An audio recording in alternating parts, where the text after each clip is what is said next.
You know what I'm talking about right there. That is my favorite Corky, as it were, and it is Corky season. Time to talk to Mike Butler over at Anglers Anonymous. Look, Mike. You and I were talking about this just here in the store at Anglers Anonymous here in Katy. People understand. Here we are. We're getting into supposed to be colder months, but it hasn't been cold enough yet. And even though you can throw corkies, and we talk about it on the podcast, you can throw corkies year round. Yeah. It does tend to be a colder weather waiting type bait. And a lot of people say, I want to throw a corky. Well, okay. Can you be more specific? That's what I wanted to talk about, like the variety of corkies that you can throw, not just the sizes, but what they do. Some have different profiles. Yeah. Can you just take us through some of these and some of the options that people are looking at, and maybe it'll fit their style of fishing more? Yeah, the corkies, and that encompasses a number of baits that Paul Brown invented some years ago, back in, I guess, the early 80s, late 70s, thereabouts. Mm-hmm. And really took off. I know Jim Wallace caught a state record trout on and really put him on the map. That was on one of the original corkies. Okay. But what these lures are is basically soft plastic, and it's got some internals in it, some cork, wire, things of that nature. Hence the name. That you put hook the hooks onto and that sort of thing. They're basically, 5 different designs? Yeah, that's what I wanted to get into. Yeah. Once you stand right here and when you look at a design, maybe go through, like, okay, you would throw this in this scenario, perhaps. Yeah. Corkies are basically, they all work pretty much the same. They're a slow sinking bait to imitate a mullet, a bait fish, a fin fish, if you will. And there are a variety of different ones. The originals, this is an original corky. This is the first one that came out. It was a bait like this, a different color that Mr. Wallace caught that state record trout on, but this is the original corky. Mm-hmm. And they are basically slow sinking, almost suspending lures, and they wobble. You can, depending on your retrieve, you can, like I said, with these, you can bend the tail down like some of the fat boys. You can adjust these baits to kind of do different things. But where they excel, again, like you said, you can fish them year round, but where they excel is in the wintertime because they're a slow sinking, somewhat neutral buoyancy bait. And you can keep them in front of the fish longer. And that's the point of it all. We get a lot of questions, and I know y'all do on the podcast too, about how to work corkies. And it's, there's really not a wrong way. Yeah. And you talk to guys like Pat Gardner, who is a corky guru. Terrific. That's a guy to reach out to. Caleb, he's got some skills at it. We have a trout mound here that belongs to him that was caught on a fat boy. But basically now the most popular is the fat boy. Yeah. And there's the Pro Series of standards, and they come in a variety of colors. There are a couple of folks that paint some custom colors at Coastal Marsh Lures and at Texas Custom Lures, Lowell Odom, Coastal Marsh, Robbie Marsh, and they do some different colors. These are the Mirror Lure version, which Mirror Lure bought these baits, writes these baits from Paul back in the day.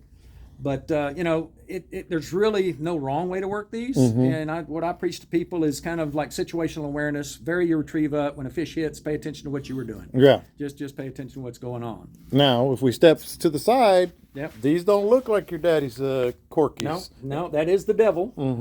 You can get the devil now with the hooks built in and with the cork and everything inside like that one, or Mirror Lure makes the devil now. That basically it's the Devil blank, which you can put your choice of jig head or weedless hook, belly weighted hook, something like that, at them and fish those. Those are relatively new.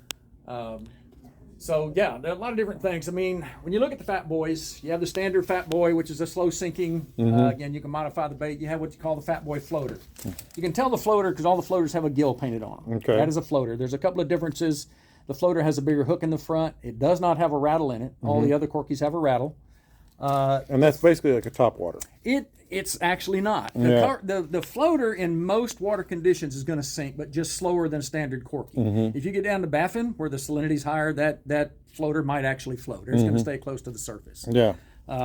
Sometimes when they call it a floater, it's sort of a misnomer. Maybe, yeah, pretty much. So. All right, so then we look at these, which have become wildly popular. These smaller profile Soft-Dines. What are those? Soft-Dine XL, very similar to the corkies. They sink a little bit quicker, and generally in most water conditions. But again, a lot of people find these easier to work. They have more confidence in them. We got a lot of guys come in here and buy a lot of these. They don't buy many of the fat boys, things of that nature. This, if I was fishing the surf year round or something like this is probably a bait that I would lean to more. Again, being easier to work. And again, having a slightly faster sink rate, getting it down into deeper water. You can almost see the MirrOlure influence on some of these Soft-Dines, profile and such. Yeah. So I'm sure that was sort of a combination of what they were and what they're becoming. Correct. Yeah, you look at the old MirrOlures, the old 51s, 52s. I mean, look at this. Look at that one right there. Yeah. That looks familiar. Yeah. The old MirrOlure 51s, 52s, and then they came out with the Mirrodines. Yeah. And this is sort of like that, but in a soft version. Yeah. So. And hey, I mean, obviously people come out here, and you can look at some of these down here. Yeah. Different brands, different styles. The one thing about the Paul Brown Fat Boys and the Corkys is they've mastered it.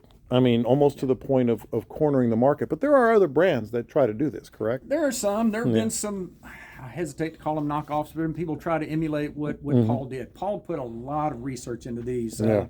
I've been fortunate enough to meet Mr. Brown a couple of times. Did you get to go to his house? Yeah, back in the day. I heard we used that to was go an there. experience. It was quite an experience. Heck of a nice guy. Yeah. Of course, when you go in there to buy something, he'd always give you a couple of prototypes or something he had. I've got a couple here that are, never went to production. Yeah. So it's pretty cool. But put a lot of time and effort into these. He put these in the hands of a lot of fishermen who tested them, gave him input, and it took a long time to get to the finished product. Yeah. So, right behind you, what are we looking at? Different styles. Yeah, these are some of the custom paintings. This is from Coastal Marsh Lures. Robbie Marsh down in Victoria paints all these baits, and again, he works with some saltwater fishermen that come up with different color patterns, things of that nature, that he puts on the market. So, man, who wouldn't want to eat that right there? Yeah. Exactly. Yeah. If you fish East Matagorda, that's a good one. Who wouldn't want to eat that? Well, this is great, and I know a lot of people, maybe have been trying to the Corky game, or really are novices at it, can learn a lot, and we hope that you get out here to Anglers Anonymous and pick them up. Don't forget to subscribe to this YouTube channel. We're always going to keep it updated and new stuff, and don't forget to subscribe to the podcast.